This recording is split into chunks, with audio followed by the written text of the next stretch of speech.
Perfect.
From the Toyota studio at Radio Row, I am Robert Mays. It is Wednesday. Dan, we're more than halfway through now. We're getting there. It's a long week, but we are at hump day, and I'm feeling pretty good about it. I have a much different attitude this year. Usually by now, I'm texting home like, I'm exhausted. I can't do this anymore. My feet hurt. Such a different story here because I think the food is fueling me. I'm walking a lot, but a healthy walk. Yeah. To walk off all the fat, the butter, all the stuff that we've all been appreciating and eating. And I feel like just the vibes in general, they're just high. Like everyone wants to be here. They're excited and they realize this is what we've been working for all year. Derrik, this is your first one. We talked about this a little bit, you and I, earlier today. Wednesday is a different vibe. When you walk into this room on Wednesday, it feels a lot different than it does on Monday and Tuesday. It can be a little bit overwhelming, but it can also give you the jolt that you need. I feel like that's what I got today. There were more people in the security line walking in. There were more famous people all around. They're like every single Justin booth Jefferson is busy. walked by us earlier. We were doing our show, and Justin Jefferson walked by. I was like, oh, Super Bowl week has definitely started. So that was really good. Dianna, you scared me a little bit. I do think everything about this city has been incredible. The food's amazing. It's super walkable. It's super pretty. I am now worried that every other Super Bowl I go to after this is not going to live up to how incredible this has been. I hate to break it to you, that's exactly what's going on. The bar is like here right now. I'll just wait until we come back to New Orleans. My first one was in Phoenix. Phoenix is a fine city. I've enjoyed my time in Phoenix. My mom lives there half the year. It's a different experience to have your first Super Bowl in New Orleans compared to pretty much anywhere else it could be. So I'm already sorry for you. Yeah, starting high. If you guys are listening, watching, we would sincerely appreciate you being part of the conversation. If you want to leave us some questions, thoughts, concerns as we dig through some of these topics, we would love that. If you could subscribe to the YouTube channel, but also wherever you get your podcasts, go check out the Scoop City feed, the Athletic Football Show feed. Would sincerely appreciate that. We've got some fun stuff on tap today. You talked to Jayden Daniels this morning, speaking of star power. Yes. Normally, when you're out here trying to get guests, you got to go run around out here behind us. You can't really see behind this wall, but there are people everywhere. And you have to go up and just be like, come on, come to Scoop City. Come hang out with the Athletic. Not Jayden. Jayden was organized. He was planned. He scheduled this with us.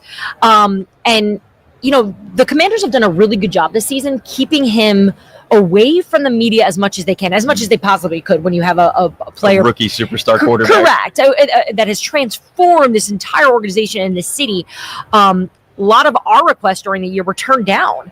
And talking to people in the organization who I've had a great relationship with for years, they were just transparent about it. Like, look, we want him to just get 1 year under his belt and get comfortable doing all this. He will talk in the offseason. And here we are in the offseason. And it was really fun to get into what this year was like, what it's like to work with Cliff, what his favorite plays were this year. And also just, I was really curious about his poise. Because every tight shot of him on the bench, he just makes no face. Like, he looks like the chillest man in America. He looks like he is not playing a football game. I found out what makes him in the world. Guess what makes him uptight? Traffic.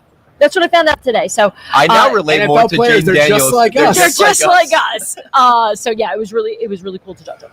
Fun conversation with Jayden Daniels. I talked with Odunze and DJ Moore earlier today. We're going to incorporate that into the show. First, the conversation I want to have kind of about Jayden Daniels, but more so about what we got from Washington this season. You alluded to this a little bit. They really transformed how we think about that organization. So if we can take that lesson from the Washington season and project that onto 2025, I want to ask you, what is it, just a team, a franchise that we're going to be talking about differently at this time next year than we are right now? Well, I want to start the show making you happy because I think it's going to be the Chicago Bears. Oh, God. I think this is the team that we're going to see an immediate jolt because I believe that Ben Johnson is going to have such a tight grip on the details and the offense that needs to evolve and grow and strengthen around Caleb Williams. All the nonsense I think we've been seeing over the last season, some of the confusion, game management decisions, I don't think that's going to be Chicago's problem. I know they have some weaknesses still, and they have to make some moves this offseason. But in terms of getting off on the right foot and looking different next season, the way we saw the Commanders look different in just 1 year, the Chicago Bears are my pick. I can't describe to you how alluring the idea of rooting for a really good offense is. I'm 37 years old, okay? I've watched 35 seasons of Chicago Bears football since gaining consciousness. They have had one good offense in 35 years. The 1 year they had with Mark Trestman, where they had Brandon Marshall and Alshon Jeffrey and Martellus Bennett and Matt Forte, it was the greatest thing that's ever happened to me. It was 1 year. And even that was just throw far to the big guy. Yes. Which it was fun. It was fun. I'll take it. The Josh McCown part of that year was really enjoyable. One time in 35 years has this happened. We talked about this a little bit yesterday. Even if the Ben Johnson thing doesn't work out, the bets to maybe we can have a top 10-ish offense, I can't tell you how attractive that is to me, Derrik. I'm extremely excited for it, not just for the quarterback, obviously the whole quarterback situation of it, getting the most out of Caleb Williams. That's all super exciting. I'm also really excited for Rome Odunze. I really loved him coming out of college. He's the exact type of receiver I love.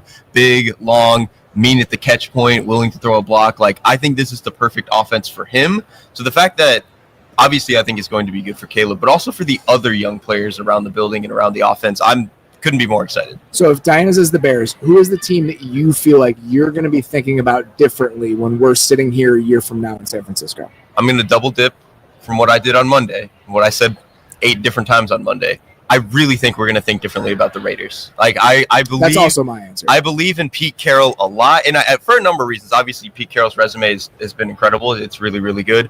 I think hiring Chip Kelly is kind of inspired. I think he's done a really, really good job since leaving the NFL. I think now that he's kind of distanced himself from his first stint in the NFL, he might have, taken some things in and be reevaluated, how can I make my offense work in the league?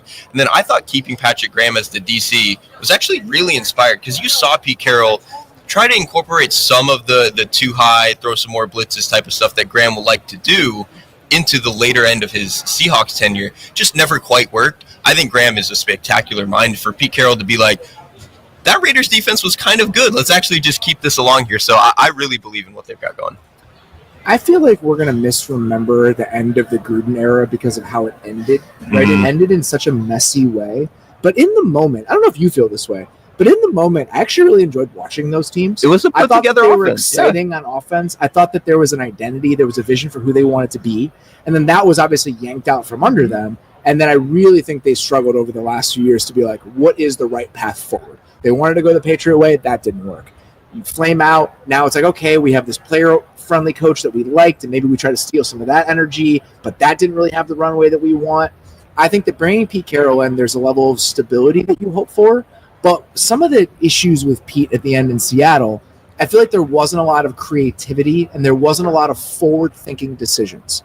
Keeping Patrick Graham and bringing Chip Kelly in, maybe I'm trying to tell myself a story about this. I feel like that's the way to get the best of both worlds, where you get this kind of adult, buttoned-up organization because we know what Pete can do. But by going out and getting something like Chip Kelly, it's like, all right, this is creative in a way that I find very intriguing. And if they can get both of those things at the same time, I feel like that could set the Raiders off on a Pat Dianna that we are not used to seeing them on. My concern is that we're going to look back on this, and I'm all for the optimism you both have, especially you. I don't know where this Raider Nation I don't know either, to be honest with you. Excitement is coming from, but I love that you're all in on them. I have so many question marks at the quarterback position. So that's the biggest issue. Right? Here. So it's hard for me to say this is going to be the Washington Commanders of next year when we don't have a quarterback in Vegas. So I think that's a perfect thing to say. The problem is I don't think that this is the year to look for that sort of quarterback. So I think that how we're envisioning a transformation for a team, we can't have it be a one-to-one comparison for Washington because I don't even know if Cam Ward is that. No. I don't think that quarterback is walking through the door. So is there a slightly different version of this that could exist? And I think that's why I'm tempted to talk myself into the Raiders. I think the identity and even just the structure, the adultness, as you call it, the maturity that he will bring will resemble what Dan Quinn did for the Commanders. Oh, that's that great. I agree with, right? Yeah, I think that's right. In fact, I mean, Dan Quinn worked under Pete Carroll for all those years. He's learned so much from how he guides, leads, and teaches his team. So from a cultural standpoint, I think we're on par there. I think that'll be even.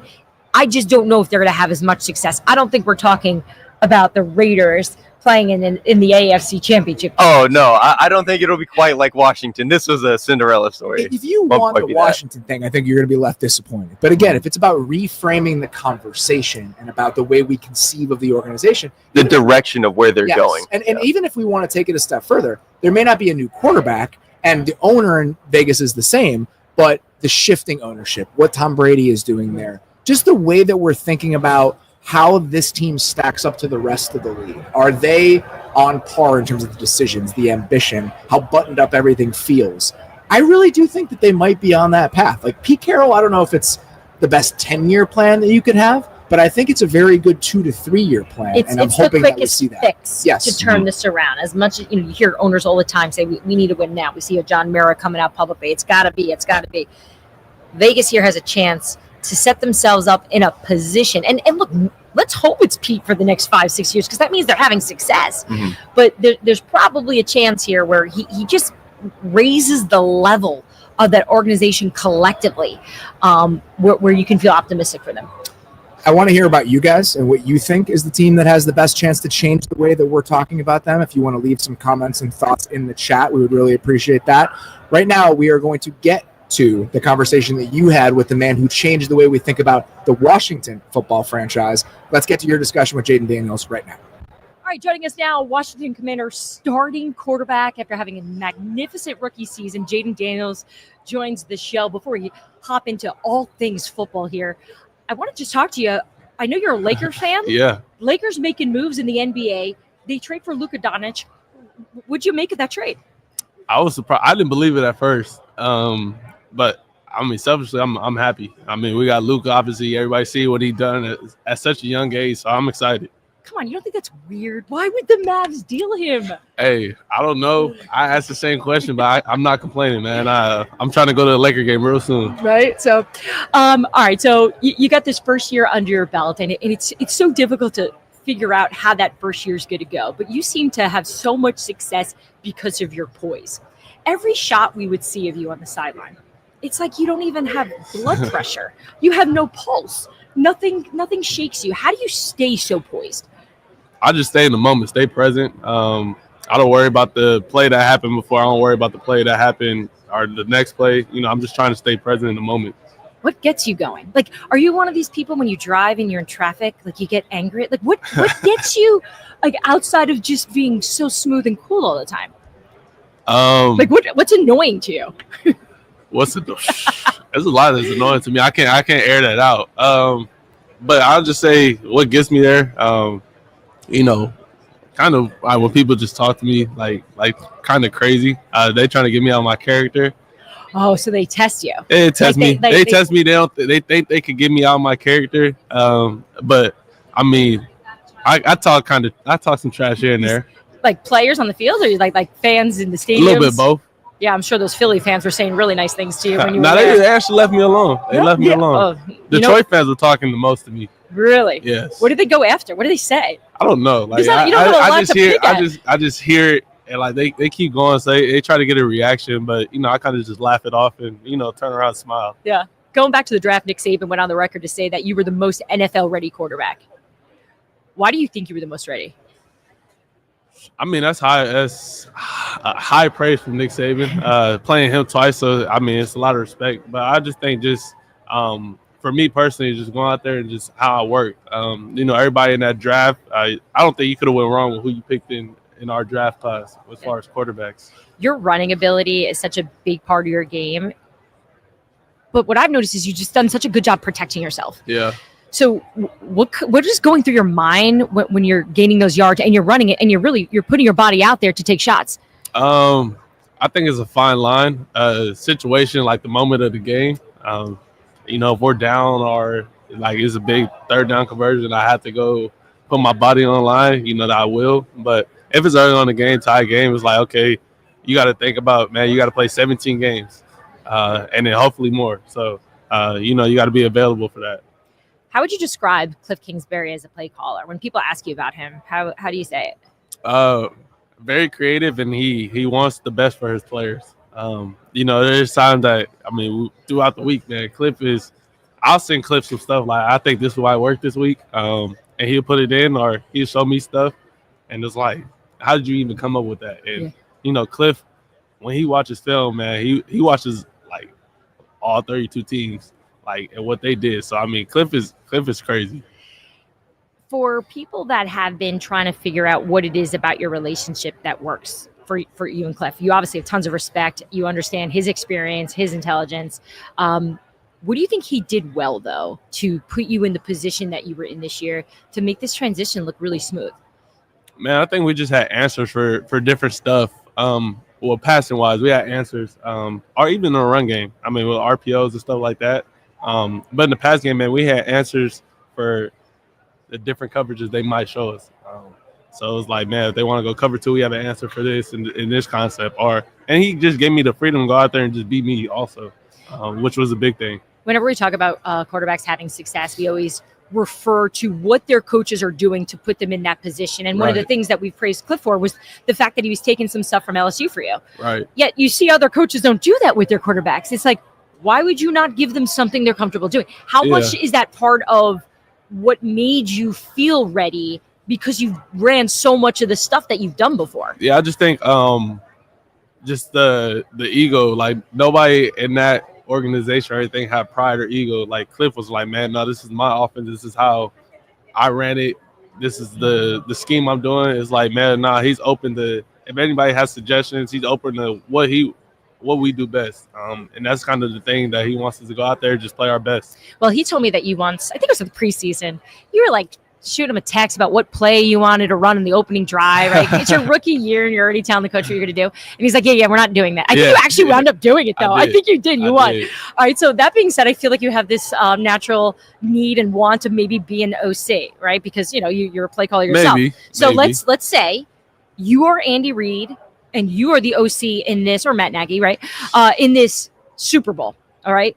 What are you focused on in terms of playing against this Eagles defense? What do you think they need to do? Like, how would you approach this Sunday's game if you're Kansas City? You gotta, however it is, you gotta try to take away the front that the Eagles have. Obviously, you got Jalen Carter's not going anywhere. He's not going. You got to try to slow him down. That's what you do with great players. So try to slow him down and find completions. The Eagles defense, they pride themselves on negative plays. So I know Pat, obviously, he's been doing this for a long time. He's been in the Super Bowl, so I can't really tell him too much of what he could do. But for me, it's just like, man, just try to take away the negative plays. I mean, they feed off of that, and just go out there and just be you. You hear all the stories about that Washington franchise for so many years. You weren't there for it though, right? You just hear the stories, and I'm sure you've read some articles, and I'm sure some of it is like blows your mind. Is there anything that you observed from this fan base though after this year that stands out to you, knowing that it's just been a really hard few decades for them? Man, how passionate they are. I mean, like you said, before NBA asked me before I even got drafted, I didn't really know like Washington like fan the way base the was history of it, just passionate. So as you seen, as we went in and we got later on in the season and they started coming out, you see everybody flags and stuff. They're bringing out their Washington gear and they're super passionate, man. So I'm excited that I'm a part of this organization, and get to play in front of this fan base. Dianna, Jayden Daniels obviously did a lot to transform the way that we talk about Washington, but I think that Cliff Kingsbury also snuck up on some people this season. And something that Jayden said that I thought was really telling, just what Cliff was giving them was just answers depending on whatever defense was trying to do against them. What did you think about Cliff Kingsbury going to Washington? Like, did you have high hopes for what this could potentially look like? I did not. I criticized that hire. I didn't understand it. I had seen glimpses of really good coaching by Cliff in Arizona and obviously in his history in the NFL and in college. But it just didn't make sense to me that they would take such in my mind at the time, a risk with this young rookie that is so talented and put him in this marriage with Cliff Kingsbury. I just thought they could have done better. And guess what? They didn't need to do better because he's the right guy. And I just think the fact that Jayden mentioned that there was no ego in this, I thought that was really important that he shared that, because we've seen other offensive coordinators and other head coaches around the league not even give their quarterbacks stuff they like. It just seems so basic to me and simple, yet they make it so much harder. And the fact that we saw so much of that LSU offense this year just tells you that Cliff is so comfortable in his coaching, his ability, and his read on Jayden. And you heard Jayden mention, too, that Cliff was watching all 32 teams all year long and watching their offenses and defenses to make sure that not only Washington was evolving, but they were the most prepared by taking plays from other teams as well. So I just think both of them, this is a match made in heaven. Washington hits big by going with a college offensive coordinator to pair with their young quarterback. Seattle tries to get their own college offensive coordinator. The Ryan Grubb experiment doesn't go swimmingly in year one. Ben Judge in the comments brought up the fact that could Clint Kubiak potentially transform what we see from Seattle's offense this year? Derrik, I don't even know if you and I have talked about the Clint Kubiak hire and why Seattle potentially went that direction. What do you think about Clint Kubiak coming to Seattle and what that means for that offense specifically? I have no idea what the ceiling is. I mean, maybe it's those first 2 weeks that we saw from the Saints offense, right, where you can score 45 points every game. I guess theoretically that is the ceiling. To me, though, I think we saw with the Ryan Grubb offense, my biggest complaint or my biggest issue with it going in was, well, Washington, the Huskies, when he was there in the year before, they got away with a lot of five-man protections because they had like 3 NFL offensive linemen and 3 NFL wide receivers. It's like, yeah, these guys are going to get open and they can pass protect. I had not a lot of faith that would work out in Seattle, and I think you saw their inability to come up with good pass protection plans and tie their run game to their passing game, which, again, was not something they did at Washington because they didn't have to. They had 6 NFL guys in their passing offense. So I think Kubiak, at the very least, is going to bring a degree of NFL stability, just NFL rules to the way that the pass protection is put together, and actually making sure our outside zone game ties together to our bootleg game, and really giving Geno Smith shot plays down the field that make sense, that aren't just like, hey, buddy, hold on to the ball for 3 seconds and hope that DK Metcalf is open. I think there's going to be a little bit more putting things together. We joke about this all the time, how teams overcorrect with some of their hires, where, okay, we misstepped here. Let's go the exact opposite direction. Watching the Seahawks interview multiple offensive line coaches to be the offensive coordinator, and then go with a guy who, you mentioned this, the lack of connection between the run game and the pass game in Seattle last year was concerning. There is no offensive system in the NFL for which that connection is more explicit than with the Gary Kubiak offense. So the fact that this is the direction they went is the least surprising thing in the world when you consider where that unit fell short last year. I feel like that's where we always find out what these organizations know about themselves. we sit here and we guess based on our observations, and I share with you guys what I'm hearing and what people are telling me about these teams, but what they're looking for based on those hires. And Seattle knew what their problem was, and now they're going to try to hope to fix it. Coming out of that Jayden Daniels conversation, I want to just take it a little bit wider and talk about the rookie quarterback class from this season. Me and Derrik have talked about this all year, what we saw from these guys, what was surprising. I'm curious from your perspective, which rookie quarterback campaign was the most surprising to you compared to your preseason expectations? I'm going to go with Denver's Bo Nix. Sean Payton was doing such a great job of aggressively overselling, in my opinion, at the time, and telling the world how smart he was, that he discovered this gem in the draft that no one else had high on their board. That my thought was, headed into the season, this sounds like a head coach who had to tell an owner that he couldn't make it work with Russell Wilson, that he was brought in there to get the most out of Wilson and now cost them millions and millions of dollars, and needs to help everyone in that building believe that he could get the most out of this young kid. And it turns out he was able to do it. So I went in very cautious because I was not buying what he was selling. Now, I spent some time out there in the summer and I watched practice with Chase Daniels, actually. And Chase did a really good job standing next to me. We went through the offense, and he knows Sean Payton's offense really well. And he had basically like a checklist of things that Bo was doing, and an X and a check. And everything was check all the way down. He's like, this kid is good. And then Chase went in the meeting room with them. He's like, they got their guy. I'm like, it's July. He's like, they got their guy. They got their guy. And they do. And I spoke to Sean Payton earlier this morning. Actually, he was out here on Radio Row on the floor.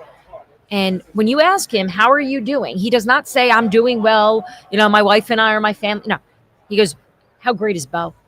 Like, just, he's so in love with this kid. So he saw something, and credit to him for seeing it, and credit to that organization for believing that Sean had the eye for it. Yeah, it was fun to kind of go through my own personal journey with the Bo Nix thing this year. I mean, the first time we talked about him in earnest was after the Raider game, the first Raider game that they played. I didn't like it. It was not a fun experience watching him in that game. It was a lot of dink and dunk. It was a lot of stuff underneath. He felt skittish in the pocket. And the following week was that game they played against the Saints on Thursday night. I didn't think he played well in that game. But then he comes back, I believe the next week after that, they play the Panthers. Everybody looks good against the Panthers. But his willingness to push the ball down the field, some of the aggressiveness that we saw, I love seeing that over the second half of the season. He had multiple kind of big throws down the field. That Cincinnati game, he had one. I can't remember that game where he hit the cover 2 shot to Marvin Mims. I think it was a national game as well. He had those moments. But my favorite thing, the Browns game, I think it was. Yep. That's exactly what it was. That Browns game where he takes the shot immediately from the shadow of his own goalpost. The willingness to push the ball down the field, some of those deep digs, that was a fun wrinkle to see in the offense. But I just love Derrik seeing what he could do with his legs. Because when you think about maybe the limitations of him as a passer, I can understand comparing him to some of the guys that don't have the best physical gifts purely as throwers and thinking, all right, does that contribute to his ceiling as we understand it? But his ability to make things happen out of the pocket, to throw the ball on the run, it kind of makes him a hard player for me to parse. Like, I don't know what his ceiling is because his skill set is just a little bit different than a lot of the other guys we talk about in that way. That's a good point, because coming out of college, one of his biggest comparisons was to Tua Tagovailoa, which, like, if you only watched the pass attempts. All the RPOs? Yeah, if you watched all the RPOs and only the pass attempts, you're like, oh, I can see it. But then you watch Bo Nix scramble around and run around, what he can do in the red zone, some of their designed run stuff. It's like Tua doesn't do any of that. And so it does add a different element to the offense. And kind of to that point, I thought what was so beautiful, and you mentioned this with Washington and Cliff Kingsbury, Cliff did a good job of incorporating what Jayden was really good at LSU. I thought Sean Payton did a really good job of that with Denver. There were still elements of it where you watch it and you're like, oh, this is a Sean Payton offense. But then they were doing more RPOs. They were getting into these weird diamond stacks that you really only see in college. Like, they did such a good job of giving Bo Nix enough of the gimmies that are like, hey, you've done this before, while also asking him like, hey, you've got to make these dig throws like a real NFL quarterback. And I thought both of them kind of did a good job of meeting in the middle. When I talked to Bo about how the transition was going early in the summer, he had said that he felt that his coach was giving him, and Davis Webb has done a really good job there too as the quarterback's coach. He seems like he's on the res when we talk about he is. He's going to be a coach we'll be talking about. Yeah, assistants. he's a really good teacher, and that's very coveted by like a Sean Payton. He wants his coaches to be great teachers first before anything.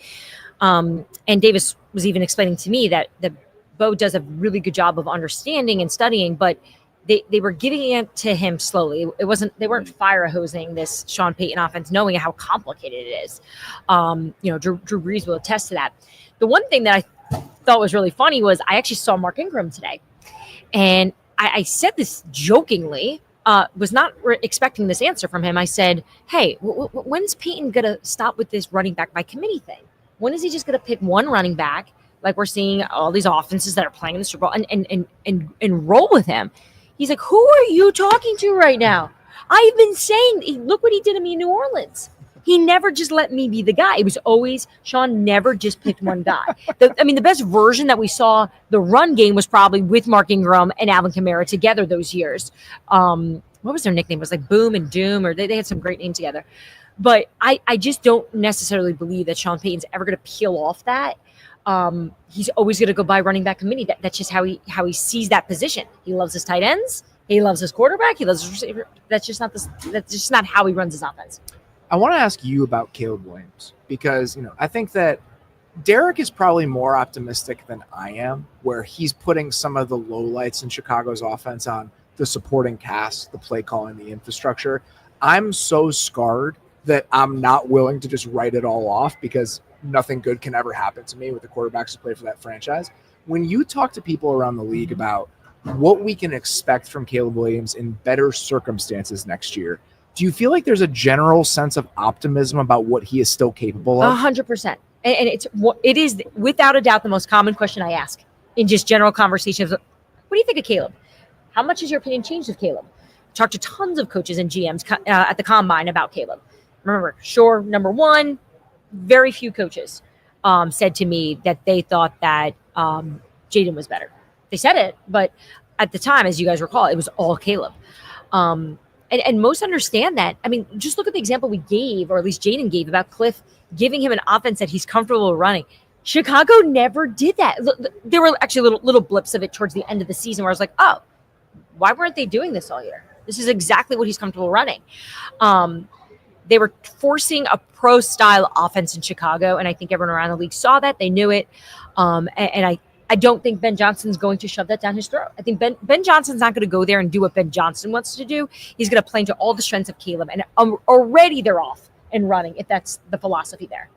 I just loved seeing, even if we conceive of him as a player who wants to be creative and wants to play off schedule. Derrik, you and I talked about this all year. He didn't want to do that stuff. Mm-hmm. I think he really wanted to show what he was capable of from the pocket. And if people are trying to think about what is a Ben Johnson offense going to look like with Caleb Williams versus Jared Goff, and think about how different those players are, I actually think a lot of the stuff he did with Goff and giving him answers within the offense does apply to what he can do with Caleb Williams, maybe more than people are giving it credit for. There's a part of it with me where Caleb got so many Patrick Mahomes comparisons, right? Where I wonder if he's seen the evolution that Patrick Mahomes has made over the past 2 years, where he has become more of a pocket passer. He's more of a guy who kind of just hangs in there and goes through his progressions. I wonder if that was part of it with Caleb. But it was interesting, and I think we've said this on the show before. All of what Caleb tried to do of playing in the pocket, making sure I'm getting through my progressions, not putting the ball in harm's way, I think a lot of that in year one for year one production was to his detriment. But I think for his long-term projection and his ability to grow as an NFL player, understand what it looks like to play from NFL pockets, I think it was probably to his betterment. It's just we might not see the fruits of all of that until year two in Ben Johnson's offense. Yeah, he's planting the seeds, and hopefully we see the fruits of that down the road.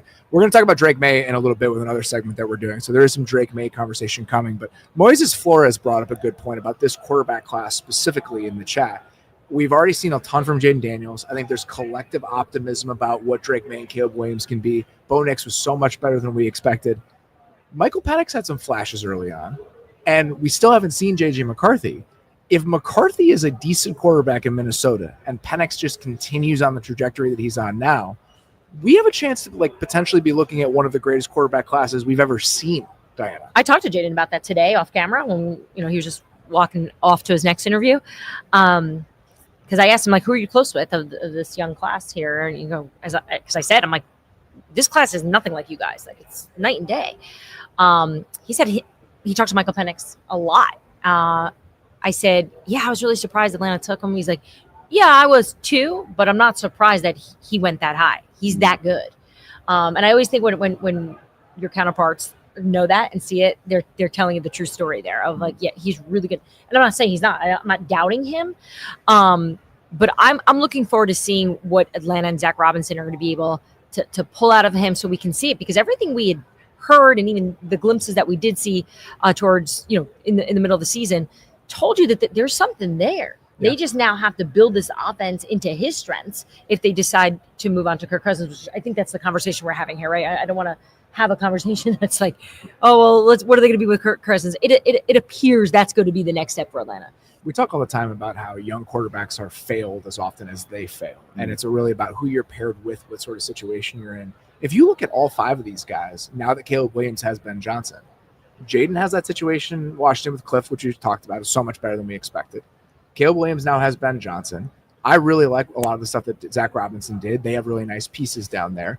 J.J. McCarthy is stepping into an offense with Kevin O'Connell, who just got Sam Darnold $40 million a year.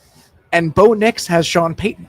Like, I think if we're talking about what this class is capable of, that's directly tied, Derrik, to the situation that a lot of these guys either found themselves in the get-go or are walking into in year 2. And even mentioned, Drake May now has Josh McDaniels, who has done this for a very long time and has really done a good job at just providing stability for quarterbacks in that offense. The situational part is such a huge part of it, because I remember on the lead up to the draft, people were asking me, like, how many quarterbacks are really going to go in the first round? And I was like, I don't think we're going to get 6, because it's just like the likelihood that all 6 of those guys are actually good is probably very low. But they all did land in spots where it's like, oh, I really like what that offensive coach does. I really like what that guy does. And now I didn't love what the Bears were doing when they drafted Caleb Williams, but now again, all the sins have been righted. All the sins have been righted. We're just going to forget all of that happened. We can hope. And so I think the fact that I feel so good not only about what the players showed individually, but what these coaching staffs are going to be able to continue to build around them for, in some cases like Kevin O'Connell and J.J. McCarthy, potentially for the next 10 years, because O'Connell's not going to go anywhere if McCarthy is good. At least with guys like Cliff, it might be up in the air because maybe he'll take a job 2-3 years down the line. But it's just really encouraging that a lot of these guys have a very obvious foundation that they can stand on and not have to feel like they're drowning. Doesn't it just make sense to you, though? Put the young quarterbacks that are naturally talented, that have all this potential, and put them in a program built for them with the best teachers and guidance possible. Voila, it works. It took the Bears they took a roundabout way to getting there, but at least they arrived there. One of the parts of that foundation in Chicago is not just the coaching staff, it's the talent on that offense. Rome Odunze and DJ Moore, pretty good combo to be working with if you're a young quarterback like Caleb Williams. Let's get to that conversation I had with both of those guys earlier today on Radio Row right now. Both of you went to Ben Johnson's opening press conference, and I thought that was notable. You guys don't have to be there. It's the offseason. You can be wherever you want to be. Why did you feel compelled to go? Oh man, I mean, for me, I mean that's our head coach. So at the end of the day, we're gonna have to have a relationship, and it's gonna be a chemistry and a connection that both the players and the coaching staff need to have. So being there to support him in his getting pressure, it's a big promotion and adventure for him too in his career. So just being there to support him and I think was important. I think it points to a certain excitement about what he could potentially bring. And I've seen it from you especially. I think you feel a little jolt, the fact that he is here now. When you heard about the news and when you kind of understood, all right, this is what's going to happen, what was your reaction? Got some creative coming in. Just going to be a lot of hard work, a lot of fun, some wins, and we're good to go out there and just play football freely like we once did as a kid. Is there anything specific about what Detroit was doing on offense that you got to watch even from afar that you're particularly excited about implementing into what you guys can do next year? They really just made everything look the same. Trick plays look the same as run plays look the same as pass plays. So they just married everything together. So it made it tougher on the defenses. I'm a Chicagoan. I'm a Bears fan. I think I watched every play of last season, and there were some tough stretches, right? Absolutely. And was there a specific thing about the offense over the first half of the year that you found particularly frustrating? Like an element of something you guys were trying to do that you could never quite get there, that you felt like was something that we wish we could just get over the hump in this one area specifically? I would say just the accountability factor from just the beginning all the way to the end. I think we just needed all to come together as players and just take accountability on ourselves. instead of just looking for it. So now we're going to have that display with Ben and the whole coaching staff now. So you get to take that leadership from them and just run with it. That New England game was a particularly low moment. Just watching that, it just felt like you can't keep going with this. And I think that the change made sense in the moment for somebody even watching it from afar. When you're sitting there in the locker room after that game, DJ, did you guys feel that? It's just like, we've run out of road with whatever this is. Yeah, it was like the road just kept stretching and we couldn't get to the end of it or even like just stay ahead of it. Like we couldn't build our own road. It was being built for us with the losses. So it was like, all right, 1 is cool. Let's not make it 2. But then 2 comes and then 3 and then 4. It's like you want to like a never ending cycle of just losing close games. And it just takes a toll on you. Caleb going from year 1 to year 2, DJ, what do you want to see from him heading into next season? Whether it's on the field, off the field, where's the progress in your mind need to come? Just the details, just the little details, the nuances throughout the offense, being able to know that you can change some at the line when you can. And he did that going through the later half of the year, and I think he got comfortable with it. And that's what got us to the win over Green Bay at the end of the year. So just to see him keep evolving that way. If you guys could steal one trait from another receiver in the league, what would it be? Another trait? Let me AJ Green. I'm not AJ Green. AJ Brown's his deep ball. Him and Jalen Hurts' deep ball is like unmatched. Yeah. What's yours? I'm just gonna take Tyreek Speed. I mean, Michael Pittman said the same thing yesterday. Yeah, it feels why like not? that's the thing from afar. It's just Why? like, oh, if I could have that, why not? bro, why wouldn't you want Tyreek Speed? No, What? I'm cool. I'm definitely. You think you're good? Yeah, This is a man that has been blessed with enough speed. He's got enough. Right, I guess, that's yeah. that's a moment of privilege right Yeah, there. no, 100%. He just doesn't realize. I'm not Tyreek fast, but I mean, I get the job done. Last thing I'll ask you guys: is there a defense? I mean, this you obviously only 1 year. Is there somebody you went against this year that was just frustrated? Like by the end of the game, it's just like I just don't enjoy playing against this guy. Honestly, I feel like I didn't get too matched up with anybody that was like, really like frustrated. I got Like, better. I couldn't. Anybody on Green Bay? Let's go with that. Just not trying to. Yeah, I don't. Quay caught me a few times in the game when we was home, and he was not stop talking. He wasn't talking to you. Number 7. Nah. Oh yeah. Jair probably talks a lot too, Yes. right? Yeah, they all do. Yeah. Like their defense don't shut up. So I'm curious: is this a real like for fans? We like to make the rivalry a big deal. Is it a big deal to you guys? Like, do you carry like a level of Nah. animosity toward them? Yeah, you definitely can feel the heightened animosity during the game. Even if they're your boys, on the other side, it's like the game brings something out of you. It's like, Yeah. Ben coming out and calling out Matt LaFleur during that press conference. Do you guys like that? Shoot, that's his personality. You know, that's his swag. That's his flair. So yeah, of course, we're gonna rock with him. It's a fun start. I think that there's a collective level of excitement about what he could bring and what this might look like. So hopefully it's worthwhile. I want to use that conversation about the Bears, Ben Johnson, looking forward to next year. Just talk about the hope surrounding some of these last place teams from last season. So I want to see where we're checking in on the hope meter with some of these last place teams from 2024. Let's start with the Chicago Bears. On a scale of 1 to 10, Dianna, where are you at with the Bears for 2025? I am at a 9. That's a very bad clock. Wait, wouldn't 9 be here? That's close enough. That's right. That's fine. I Yeah. don't use those. I don't use clocks with hands anymore. It's all on my phone.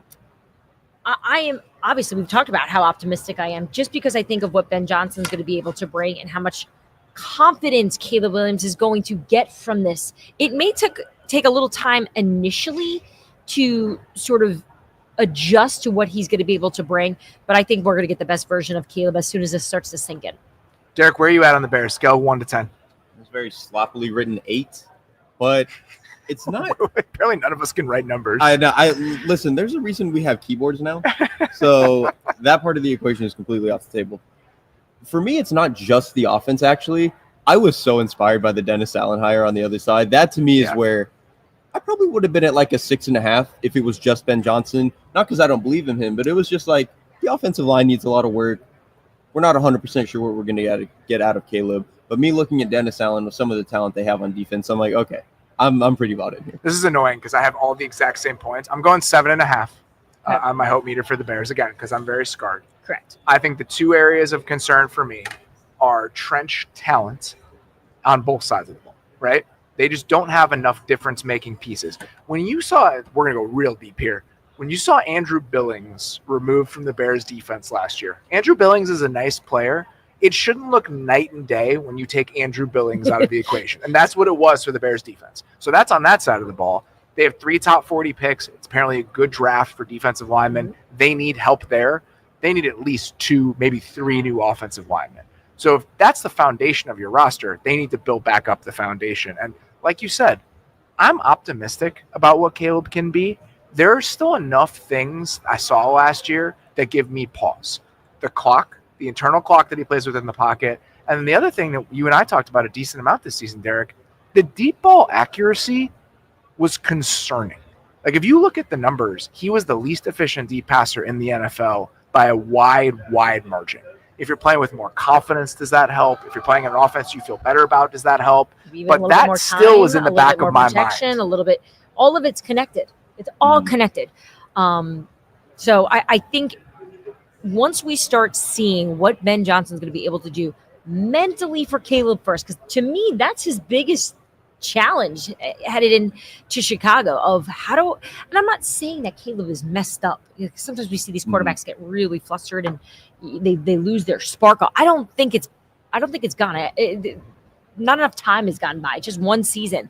But hopefully Ben Johnson will be able to get a grip on it quickly and make those improvements. Confidence, it's night and day. Like if you watch a quarterback playing with confidence, it just is such a different experience. And you could really sense the lack of confidence with that offense overall last year. And specifically the deep ball. Think about how confident Jayden Daniels was in the Washington offense, and he was a beautiful deep passer. Granted, he was also a great deep passer at LSU, so that just kind of, went 1 for 1. But with Caleb, you could tell some of it was a timing issue. He didn't feel like he felt good about the landmarks down the field. He had no really good chemistry with those guys in year one because the offense, he just didn't believe in it. So I think with a offensive coordinator and play caller we all believe is going to put it together much better than it was last year. I don't know if he's going to turn into Jayden Daniels as a deep passer, but it should at least be better than it was last year. Let's go from the team that picked number 1 last year to the team picking number 1 this year. On a scale of 1 to 10, Dianna, where are you at on the hope meter for the 2025 Tennessee Titans? I'm going to stick with my clock theme. I like it. You've thought about this more than I did. 2. 2. I think that this Tennessee Titans team is in a hard place right now because of the question marks around their quarterback. Is Will Levis going to be the guy or not? He said that he is open to competition. He's fine with them bringing in a guy if that's the path that this team decides to do, and they go and draft a quarterback. They've said very publicly that they want to get the best available player, at least that's on the table. Obviously, there's going to be teams trying to call the Tennessee Titans to see if they'd be willing to trade out. But I think the way things have gone in this first year under Brian Callahan, the pressure is on. The pressure is on for him to fix this. And I still have a lot of question marks on whether or not Will Levis is fixable to fit in what Brian Callahan wants to do. So do they stick with him or do they go and draft, let's say, a Cam Ward and see if they can get more out of him? Because of that uncertainty, I just don't have a lot of hope for them. Where are you at on the Titans? 2 is pretty low. I went to a 3, so not really a whole lot. 3 o'clock? Yeah, not that much more confident. It's for a lot of the reasons that Dianna brought up. Complete uncertainty at quarterback. And I think in other situations, I might be more willing to overlook that if, with specifically Brian Callahan being an offensive guy, if I at least saw the structure of the offense and went, I really believe in that, they just didn't have the guy. I didn't necessarily feel that way, which doesn't mean Brian Callahan can't figure it out. It's just there wasn't a lot when I watched the film last year where I was like, man, I love that. If the quarterback only executed. I just didn't feel like there was enough of that. And I also think they've invested a decent amount in this offensive line to pretty little gain. It is still a big issue on this. And maybe those young guys really start to turn it around. But until they do, it's for me very much a I would like to see it type of situation. I went with a 4. I can't believe We are I'm miserable. the most optimistic about the Titans at a 4. But it's still so low. I mean, the fact that none of us are above 5 to even think that they can be that much better. Because I think everything you said about there not being a clear path forward is correct. Here's why I'm maybe a little bit more optimistic than you guys are. It's all relative, right? I don't think this is a playoff team potentially next year. My biggest issue with them the entire offseason last year is what are they doing? Like, what are they trying to be? And if you look at the moves that they were making, it's really hard to sell a rebuild when you're trading a 3rd-round pick for like 27-year-old L'Jarius Sneed, or you're signing Chidobe Awuzie. All the moves that they were making felt mismatched. Like, it didn't feel like it was part of a cohesive vision about what type of team this wanted to be. And I think by kind of shifting what the front office looks like, resetting things a little bit, I do think that there is a chance we see a more put-together plan for who do we want to be in the short term? Who do we want to be in the long term? And so I think if that starts to come together, even if the wins and losses aren't a huge turnaround next year, I feel like the trajectory of the franchise has a chance to get back on track a little bit more. Yeah, I feel like the roster on paper last year was built in a way to have immediate success without thoughts of what it would look like past the season. And also, I 100% agree with that, by the way. Because I remember looking at it going, oh my goodness, I had the Titans making the playoffs just because I thought it looked like they were all in for just this year.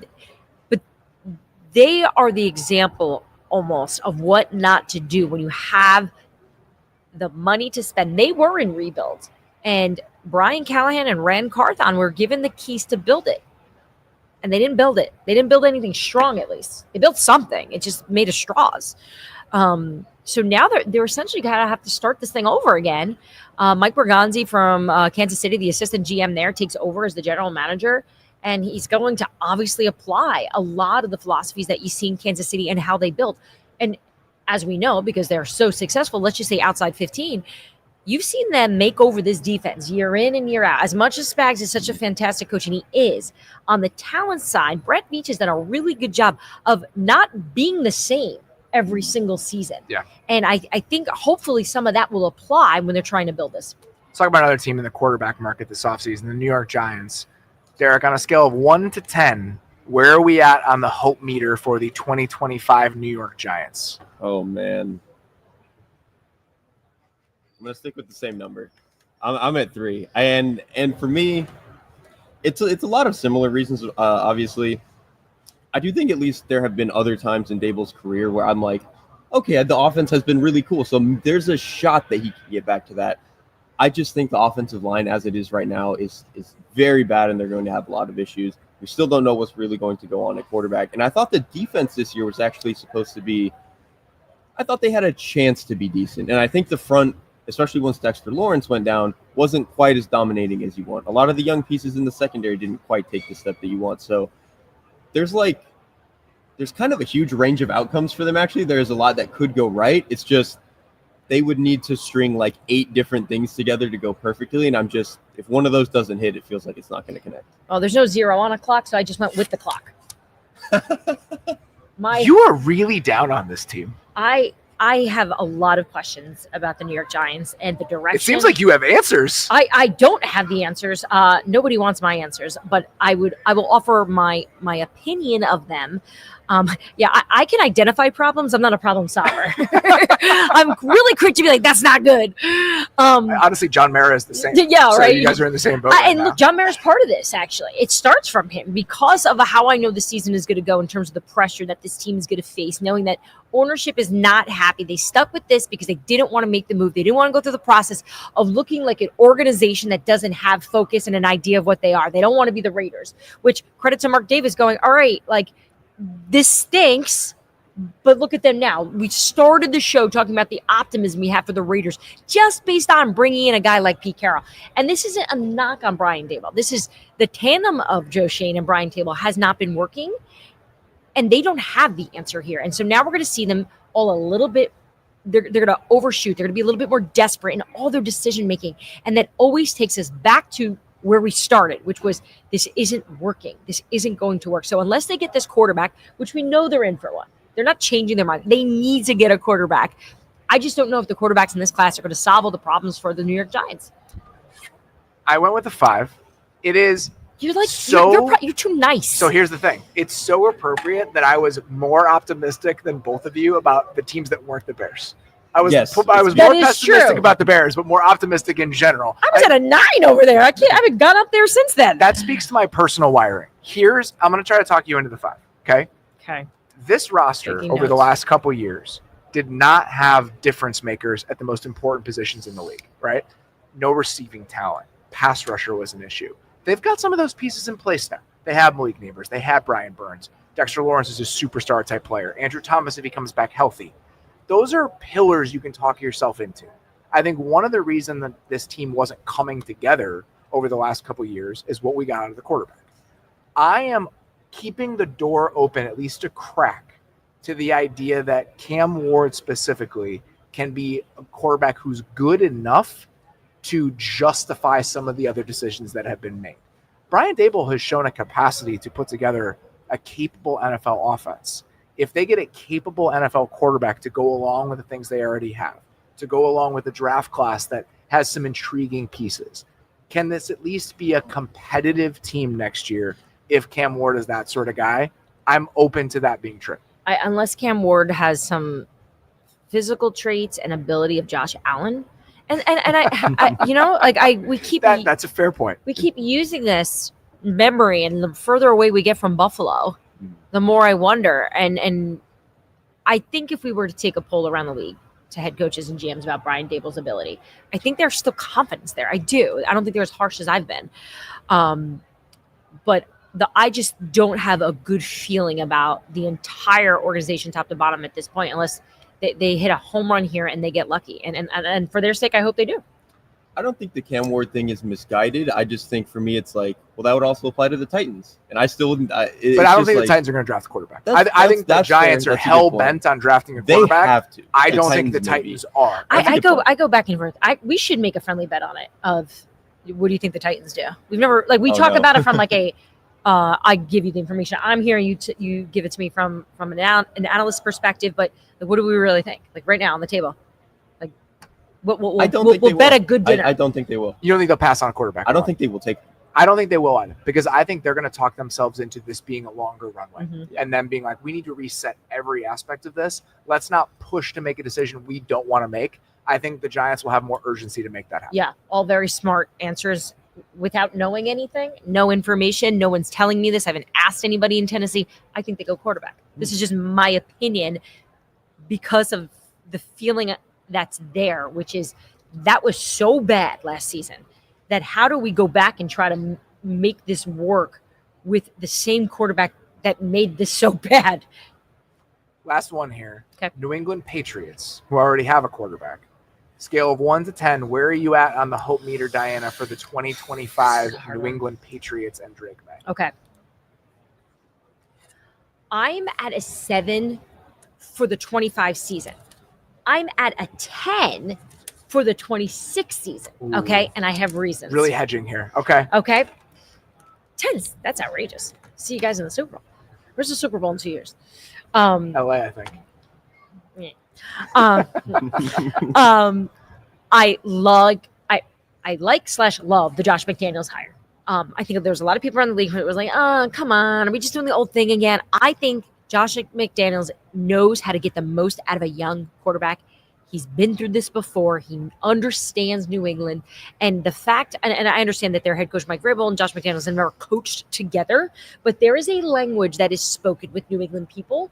And I can tell you, I've spoken to so many that have come from that world and are dropped in another world, and they spend more time trying to translate the language, the culture, and the understanding of how they do things. There's not going to be this learning curve between Josh McDaniels and Mike Vrabel. He's going to say, this is what I want, this is what I can do, go. And Josh McDaniels is going to tell Mike Vrabel, here's what I need, here's how I can get the most out of Drake May. And as I've shared with Robert before, and I'll share with you, that was the most coveted coaching opening because of Drake May. So I am hopeful at a 7.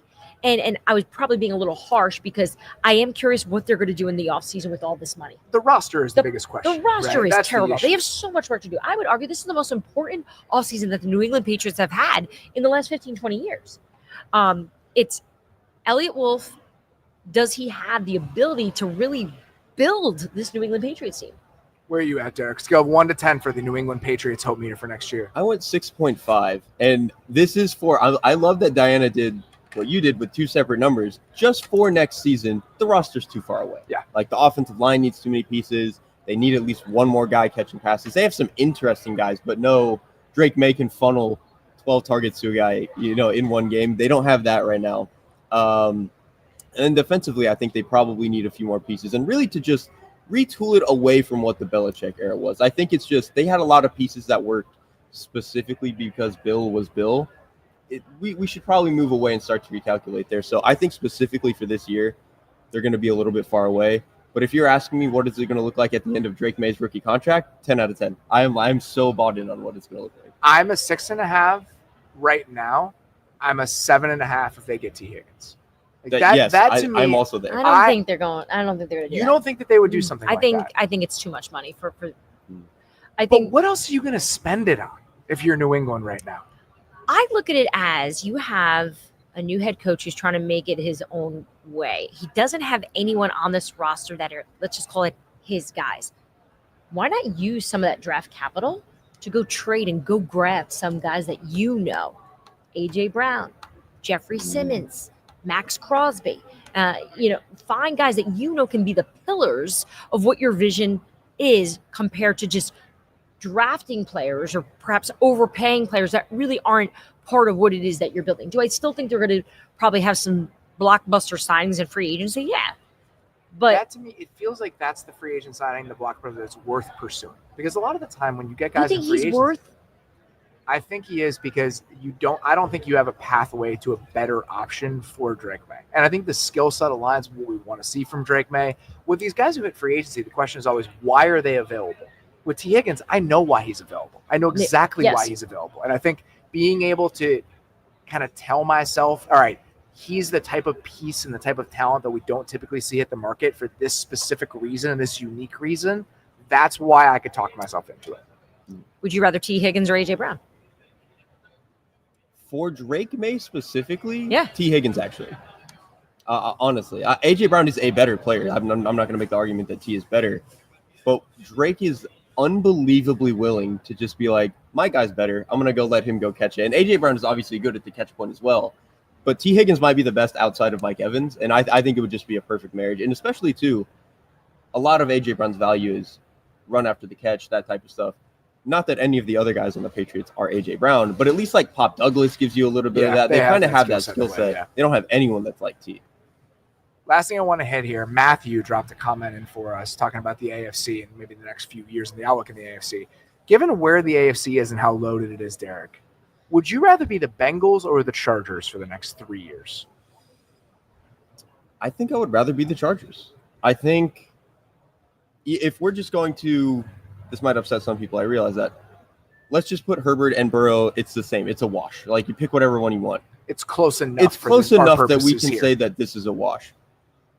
Tomorrow, the Bengals roster might be better in some ways, and the offense can be more explosive, whatever.